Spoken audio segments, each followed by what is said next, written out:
INTTUC জিন্দাবাদ, রাজ্যের ভাগমদার জিন্দাবাদ, অভিষেক ব্যানার্জি জিন্দাবাদ, তৃণমূল কংগ্রেস জিন্দাবাদ, আইএনটিটিউসি জিন্দাবাদ।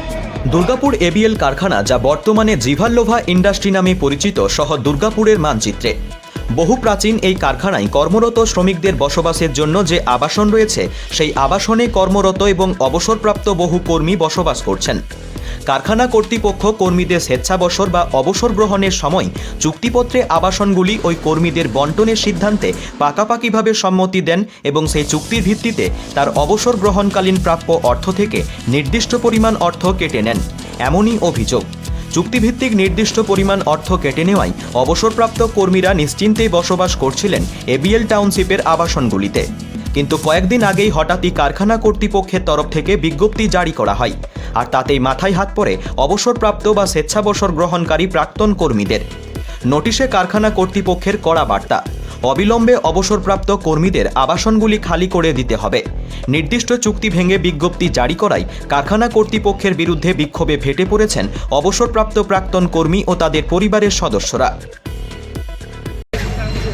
দুর্গাপুরের এবিএল কারখানা, বর্তমানে যেটা জিভাল্লোভা, তারা কিছুদিন আগে এই এবিএল আবাসনে যারা থাকে তাদেরকে নোটিশ দিয়েছেন আবাসনগুলো খালি করে দেওয়ার জন্য।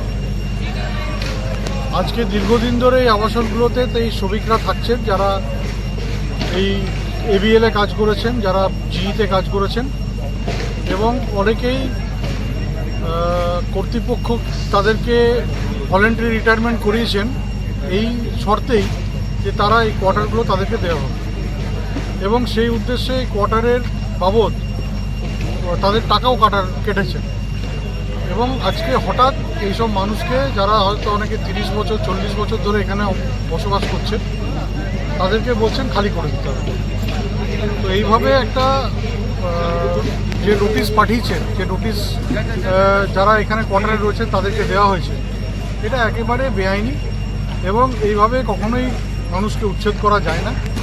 বিশেষ করে যারা একেবারে অথরাইজডভাবে রয়েছেন, যাদেরকে কোম্পানি অ্যালটমেন্ট করেছেন, যাদেরকে পরবর্তীকালে এগ্রিমেন্ট করেছেন যাদের সাথে, যে তারা এই কোয়ার্টার থাকবেন এবং তার বাবদ তারা মেনটেনেন্স নিয়ে যাচ্ছে, তারা লিজ মানে লাইসেন্স ফিজ নিয়ে যাচ্ছে, তারা ইলেকট্রিক বিল নিচ্ছেন কোম্পানি, তাদেরকে হঠাৎ বলছেন যে ছেড়ে দিতে হবে।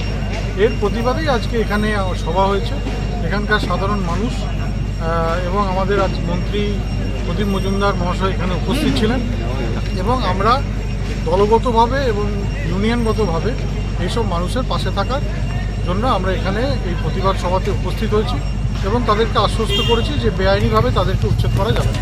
শুক্রবার সন্ধ্যায় তারই প্রতিবাদে এবিএল টাউনশিপে আইএনটিটিউসির উদ্যোগে এবিএল এর প্রাক্তন অবসরপ্রাপ্ত কর্মীদের পাশে দাঁড়ালেন রাজ্যের মন্ত্রী প্রদীপ মজুমদার সহ আইএনটিটিউসির জেলা সভাপতি অভিজিৎ ঘটক এবং শিল্পাঞ্চলের শ্রমিক নেতা দীপঙ্কর লাহা।